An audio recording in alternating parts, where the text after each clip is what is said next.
around and because knowing what I put in there, I know what the packaging sounds like Yeah, of and course. things like that.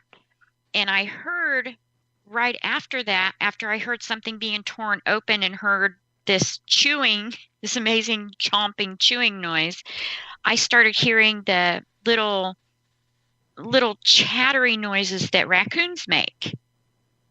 And I'm like, what the heck? Well, then I hear the plastic bag because I had a bunch of bananas that were in a plastic bag. I heard it being picked up and then dropped on the ground. And then I hear it being drug away while the bigger thing is still sitting there chomping on this, drinking this, gulp, gulp, gulp, gulp. And you could tell it was a very large thing that was eating. Hmm. And it sounded like a lot of the smaller animals. I heard birds coming around. Like I said, I know that was raccoons. I know what raccoons sound like. And they drug that bag off. And I remember where I found the bag, actually, where the bananas had been taken. And as I'm listening to the recorder, I'm like, oh my God, they literally took this out and laid it on the ground and let them take it. So Really? I think with a lot of the smaller animals, I see this whole like Snow White kind of thing with the animals, Hmm. with the smaller animals. But that's just been my experience and from what I've got off of the recorder that they actually share. Now, if they're sharing just to be nice or if they're sharing to fatten them up, I have no idea. Hmm.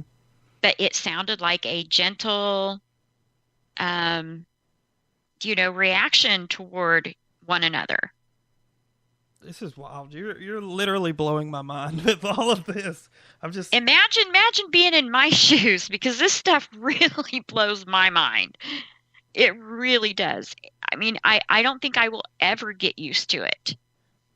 Ever. I mean, yeah, we hear screams or howls in the forest now. We don't jump. We're like, there they go. They're out for the night, and things like that. It's just when they you try just to kind of scare get us numb on to it at some purpose. point, right? I mean, at least some of it.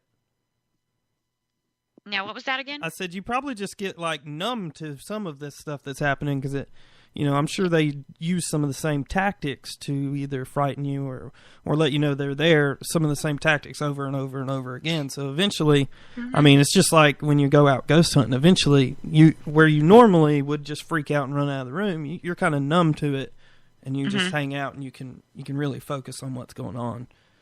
Yeah, yeah. And but they still try to mess with us and everything. And that's another thing that brings me back to, the habituation and the trust factor. Because they would never do these things had I not built this rapport with them to where they feel safe enough to be able to do these things. Yeah, well, let's actually talk about that. Let's have you go into exactly what the gifting is and some of this habitual studying that you're doing with the Bigfoots. Talk to us as if we have no clue what you're saying there, because when I hear gifting, I have an idea, but I want to specifically know how you do it and what makes you different from some of these other people. Uh, well, the reason I did it is because I didn't feel comfortable traipsing out into the middle of the woods in the middle of the night and going into their territory. Because my husband and I had learned early on that they don't take very kindly to that. And when they don't want you around, they will sure let you know. And yeah, if you want to be chased out of the woods and have things thrown at you and everything, then, you know, by all means, if that's the way you like to research, go for it. But I wanted to find something that I could do to, I don't know, connect with them more. Build a relationship.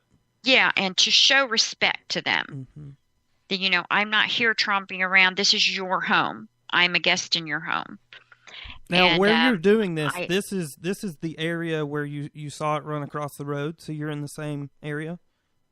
not in the same area. We were, I'd say probably about 3 or 4 miles from there.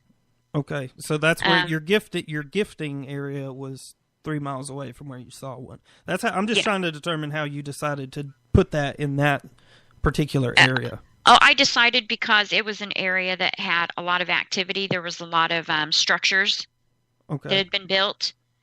So we knew they were coming through there. We had heard them a lot through there. So that was the perfect place. And Would this be far away from where humans might gather? Being in a national park or state park or whatever. I mean, obviously there's these areas where the humans play and whatnot, frolic around, do whatever they do. But how far away from that was this site? Or is this plenty, site? plenty far away. Okay. Nobody would be frolicking in this area, trust me. Okay. Okay. I come out of there scratched up and bleeding every time I go back there. Wow. But so, I just started looking at different videos and such online, and I run across a woman in Washington State that actually does this gifting. And I watched what she did and saw how things were taken and things like that. And I thought, that's what I want to do. That's what I want to do. I want to see if I can reach them on a human level, to see if I can get them to trust me. So, Now, I contacted her, took a little bit of advice from her to get started. Mhm. And it took it was about 3 months or so before they actually took something from me. But I had to prove to them that I wasn't trying to hurt them by leaving a peanut butter jar open. So the smaller animals could eat from it and they could see that it was safe. And this was something she recommended that I do, and it worked. So after that was when I kind of just went on my own and started thinking of different things that I could leave for them and how I could leave it for them to where the other animals couldn't get to it. I always used the big plastic containers with lids that you use for storage. I would use those and kind of bury them underground a little bit and then put rocks and bricks and stuff on top so it couldn't easily be lifted by a smaller animal. And then I would have like a separate box for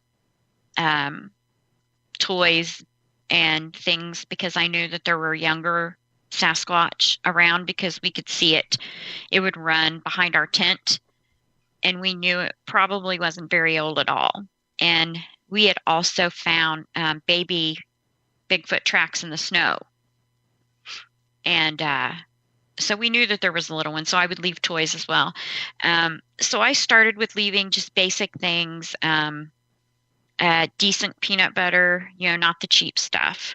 Like trail mixes with nuts and seeds, kind of uncooked or anything like that, kind of raw nuts and seeds, bananas, and, a few interesting things, marbles, shiny things, balls. And I started learning really quickly what they liked, because they would, the peanut butter jars always disappear, completely disappear. I never see them. One time we had a lid show up that I had marked, because I always mark them, and it was a jar from the year before, and they had brought the lid back. Really? So they carry the whole jars of peanut butter away. Bananas, things like that, they eat the bananas skin and all, but they pick off the stickers, the little Chiquita stickers, and they leave those on the ground. They have the funny little habits.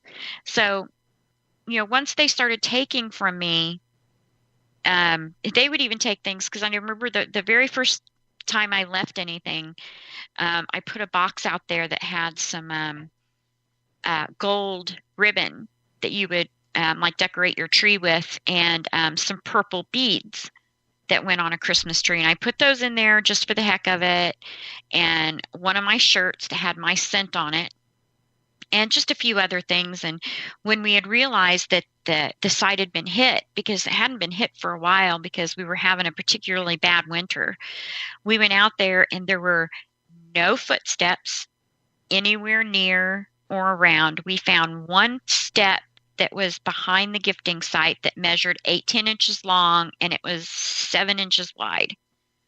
And the picture is lost forever on my husband's old phone. But there were no other footsteps or anything that we could see, and we knew that it had happened after the snow because where the box had been moved, you could see the bare ground. So they had taken it after the snow, and it had been moved like 75 feet downhill. And the ribbon had been taken out and hung up, just kind of hung up on sticks and weeds and stuff, and just kind of dangled and hung up like it was decorated. And there was a little toy, a soft little baby toy, it was a little monkey that I had put in there that was laying gently on top of a log. And we were actually able to retrieve a pretty good size chunk of kind of a reddish brown hair.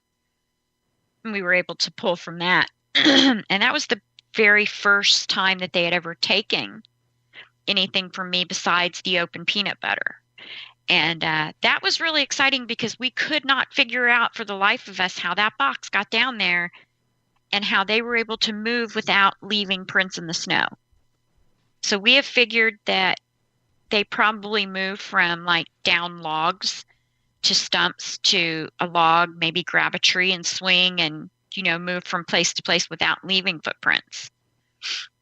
So that's when that happened. And my gift giving has kind of evolved over the 3 years I've done it. I have found out what they really, really love, what they don't.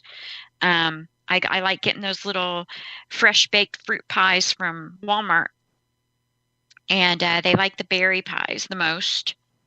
And and it's funny, I have learned, and this is what habituation is all about, is studying their habits with when you introduce something that they're not used to into their environment. And I noticed two distinct patterns when I would leave two pies. One, the box would be ripped open, the pie would be eaten, pie pan completely clean, and just kind of smashed and thrown on the ground. The second one would be open neatly, the pie completely eaten, cleaned, not a dent or a scratch whatsoever in the pie tin, and they would put it back in the box. So I knew that there were two different personalities, at least in that group. And then we got to the point where I would leave like vegetable juice mixes in a combination in the big, the big V8 plastic jugs, the big heavy ones. Yeah. And they would open those up and just drink it. And they would bite holes in the bottom. And that's how I started getting tooth measurements. Because they would literally bite through this thick plastic. And I had one of them take the smaller bottle of V8, the little portable ones you can take with you, and put the whole bottom of it in its mouth, which I could not even come close to putting it in my mouth, and bit down. And we got a tooth casting from the front teeth on the top of the bottle. And we tried to get the bottom teeth. And that's where, when we had casted this, I had set it aside because I thought it was pretty cool. And I had a scientist actually had contacted me through Facebook, and he had done they had done a bone pile study on Mount Olympus where they were measuring the different tooth marks from the bone piles. And he said, I have some that we have identified and we do believe are Sasquatch. And I want you to read this paper. He said, it's not been presented yet, but I want you to read this. I want you to go to this page and compare and let me know what size those teeth are that you have. And so I was like, okay, cool. So I got his measurements and I found my little centimeter, millimeter measuring tape and got in there and I measured it and I wrote them down, and then I looked at his and I looked at mine and I'm like, holy crap, they were within 1/8 of a millimeter to matching. Really? So he said, you have a Bigfoot. He said, you have Bigfoots. He said, there's no doubt. He said, those teeth are far too big to be human. They are far too big to belong to any other creature in that forest. And that was my first really big thing that, even with the Indiana Bigfoot research